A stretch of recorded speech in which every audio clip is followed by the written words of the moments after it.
Hi Vilas, welcome to சின்னக்கா சமையல். தேவைக்கு ஏற்ற மாதிரி மைதா மாவு எடுத்துக்கிட்டேன். அந்த மைதா மாவு நமக்கு எவ்வளோ தேவையோ அதுக்கு தகுந்த மாதிரி மட்டும் அளந்து எடுத்துக்கோங்க. 1 டீஸ்பூன் 1 ஸ்பூன் அளவுக்கு சர்க்கரை. இப்போ இந்த மைதா மாவுக்கு தேவையான அளவுக்கு சால்ட் இதை போட்டு கொஞ்சமாக அதுக்கு என்ன தேவையோ அதுக்கு தகுந்த மாதிரி மட்டும் காய்ச்சின எண்ணெய்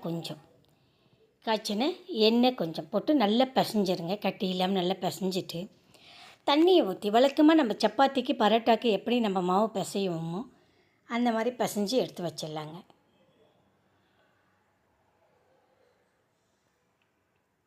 நல்லா பிசைஞ்சிட்டு மேலே ரொம்ப ட்ரை ஆகாமல் இருக்கிறதுக்கு கொஞ்சம் எண்ணெயை போட்டு மேலே ஒரு துணி போட்டு மூடி எடுத்து வச்சிடலாம். ஏன்னா அது காஞ்சிடாமல் இருக்கிறதுக்காக வேண்டி அதை மூடி வைக்கிறோம். ஏன்னா நம்ம பிசைஞ்ச மாவு கொஞ்சம் ஒரு அரை மணி நேரமாவது நல்லா ஊறணும். ஊறினதுக்கப்புறம் செஞ்சால் தான் சப்பாத்தியோ இல்லை பரோட்டாவோ சூப்பராக வரும். இப்போ தேவையான தேங்காய் பால், அதுக்கு தேவையான கிரேவி ரெடி பண்ண போகிறோம்.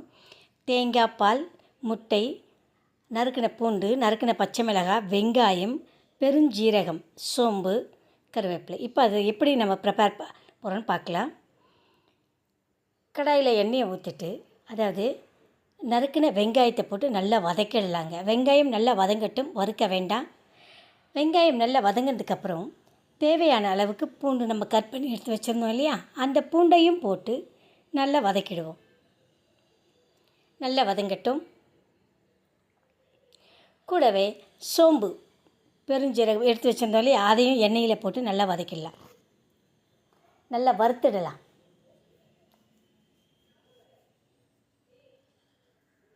நல்லா வறுத்துட்டு இப்போ நறுக்கி எடுத்து வச்சுருக்கிற பச்சை மிளகாவையும் எடுத்து போட்டு நல்லா வதக்கிடுவோம். அந்த பச்சை மிளகாவோட அந்த காட்டு பச்சை வாசம் போகிற வரைக்கும் நல்லா வதக்கிடுவோம். கூடவே கருவேப்பிலை, பச்சை கருவேப்பிலை எடுத்து வச்சுருந்தோம், பச்சை கருவேப்பிலையும் போட்டு நல்லா வதக்கிடுவோம். நல்லா வதக்கிட்டு முட்டை எடுத்து வச்சுருந்தோம் இல்லைங்களா, இப்போ இந்த மசாலாவுக்கு தேவையான அளவுக்கு நம்ம சால்ட் பயன்படுத்திக்கலாம்.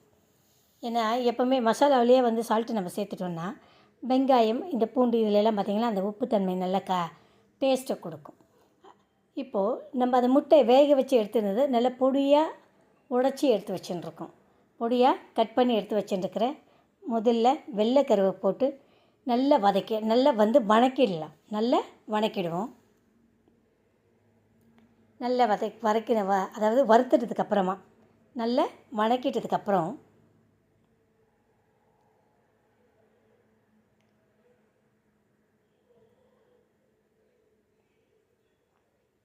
நல்லா வதங்கிடுச்சு.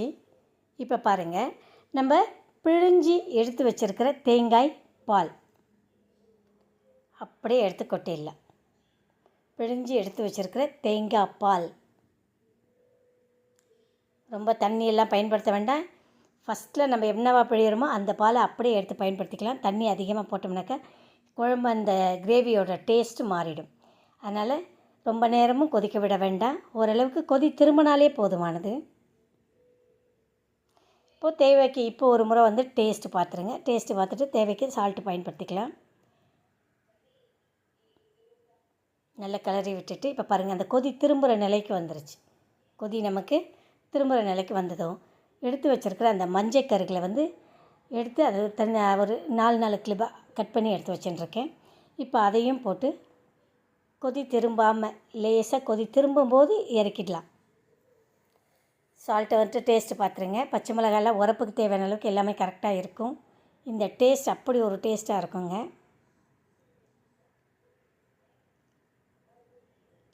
போதுமானது. கொதி பாருங்கள், கொதி வந்துருச்சு. கொத்தமல்லி இலைகளை போட்டு அப்படியே இறக்கி ஒரு 10 நிமிஷம் மூடி போட்டு வச்சுருங்க.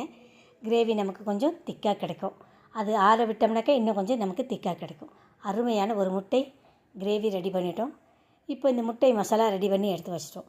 இப்போ இதுக்கு நம்ம மைதா மாவு ஏற்கனவே பிசைஞ்சு எடுத்து வச்சதில் இப்போ அருமையான நம்ம ஒரு பரோட்டா செய்ய போகிறோம். அது எப்படின்னு பார்த்தீங்கன்னா பாருங்கள், இந்த பரோட்டாக்கு அந்த கிரேவி, அந்த முட்டை மசால் செம்ம டேஸ்ட்டாக இருக்கும். அப்படி ஒரு சுவையாக இருக்கும்.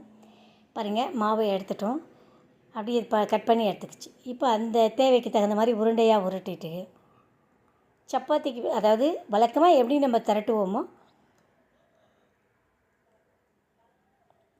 இது போல் திரட்டி எடுத்து வச்சுருங்க. ஓகே, நல்லா மெலிசாக நம்ம திரட்டியாச்சு. இப்போ அது மேலே கொஞ்சம் லேசாக ஆயில் அப்ளை பண்ணிக்கோங்க.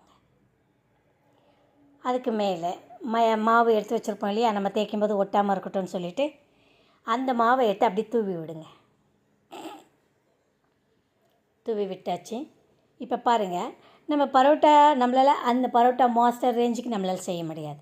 நமக்கு தெரிஞ்ச மெத்தடில் நம்ம செஞ்சுக்கலாம். நமக்கு தெரிஞ்ச மெத்தடில் நம்ம செஞ்சுட்டு சூப்பராக ரொம்ப மிருதுவாக, அதாவது ரொம்ப சாஃப்டாக, நல்ல மொறுமொறுன்னு லேயராக அருமையான ஒரு பாருங்கள், கட் பண்ணதை அப்படியே ஃபோல்டு பண்ணி எடுத்துகிட்டு வந்து இதை அப்படியே வந்து ஓகே, அவ்வளோதாங்க.